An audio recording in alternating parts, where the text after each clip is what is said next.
আজ কাতলা মাছের পেটির সাথে গাদার মাছের বিয়ে, তাই মেকআপ তো একটু করতেই হবে। আর মেকআপ আর্টিস্ট যখন আমি, কি দিয়ে মেকআপ করলাম দেখে নিন। হলুদ, শুকনো মরিচের গুঁড়া, সরিষার তেল আর লবণ, এই দিয়ে প্রথমে এদেরকে মেকআপ করে নিতে হবে। একটু মজা করে বললাম। এই দিয়ে প্রথমে এই মাছগুলোকে আধ ঘন্টা ম্যারিনেট করে রাখবো। সরিষার তেলটা দেওয়ার কারণে মাছগুলো ভাজার সময় কিন্তু আর ফুটবে না। আর এইভাবে মেখে রাখলে মাছের মধ্যে নুন, হলুদ, ঝাল সব ঠিকঠাক মতো ঢুকবে।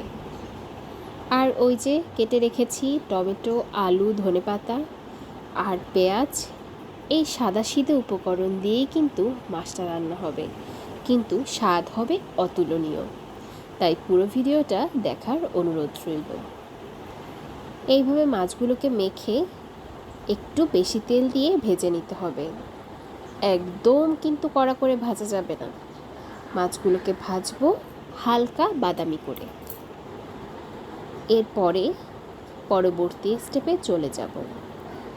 তবে একবারে কতগুলো মাছ দেওয়া যাবে না, কম কম করে মাছ দিলে ভাজাটাও ভালো হবে আর ভেঙে যাওয়ার ভয়টাও কম থাকবে। এবার কালো জিরা ফোড়ন দিলাম আর আলুটা একটু ভেজে নিলাম। এর মধ্যে দিয়ে দিলাম বেশ খানিকটা পেঁয়াজ কুচি। এরপর পেঁয়াজটা হালকা ভাজা হলে টমেটোটাও দিয়ে দিব। টমেটো আর এই যে কাঁচামরিচটা যে দিলাম, এটা হালকা ভাজা ভাজা হবে এবং টমেটোটা একটু গলে যাবে। কাজটা একটু সহজ করার জন্য সব মশলা একবারে ব্লেন্ডারে ব্লেন্ড করে নিয়েছি।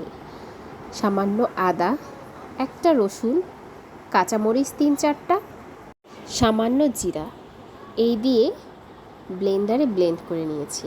এর মধ্যে দিয়ে দিলাম 1 চামচ ধনে গুঁড়া আর 1 চামচ হলুদ গুঁড়া। এবার ব্লেন্ডারটা ধুয়ে সেই জলটাও এর মধ্যে দিয়ে দিলাম। ভালোভাবে একদম মশলাটাকে কষিয়ে নিয়েছি।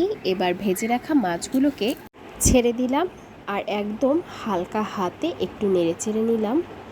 এর মধ্যে দিয়ে দিলাম বেশ খানিকটা ধনেপাতা কুচি। এবার একটু হালকা নেড়ে ঢেকে দিলাম। একদম শুকনো শুকনো হয়ে আসলে নামিয়ে নিতে হবে। কি যে অসাধারণ হয়েছিল খেতে, একবার ট্রাই করবেন।